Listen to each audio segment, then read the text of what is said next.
Samantala, posibleng marap sa kasong plunder at tinuturong utak sa likod ng ₱1 pork barrel scam na si Janet Lim Napoles at ilan pong mga mambabatas. Nakatakdang isang kaso, 1 o 2 linggo mula ngayon. Hindi pa pinapangalanan ng DOJ kung sino mga dawit na mambabatas pero mayroon silang listahan.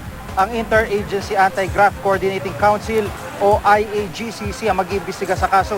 Binubuo ito ng NBI, DOJ, Department of Finance, Civil Service Commission, Commission on Audit, Department of Budget and Management at Office of the Deputy Executive Secretary for Legal Affairs mula sa Office of the President.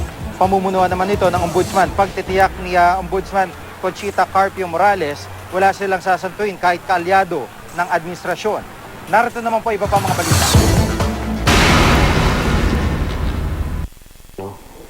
Personal na makausap si Pangulong Noynoy Aquino.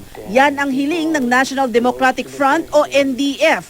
Sa eksklusibong panayam ng GMA News kay Fidel Agkawili, tagapagsalita ng NDF, sinabi niyang sinusubukan pa rin ng NDF na makipag-usap sa Pangulo sa pamamagitan ng kanilang mga kontak sa gobyerno.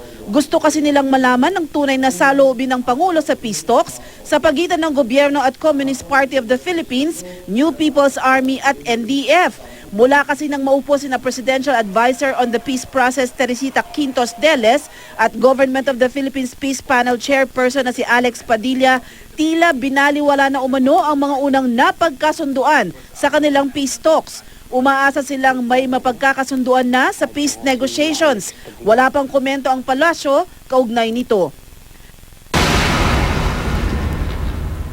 Dahil sa labis na pinsalang idinulot nito sa bansa, tatanggalin na ng Pag-asa ang pangalang Labuyo sa listahan ng mga pangalan ng bagyo.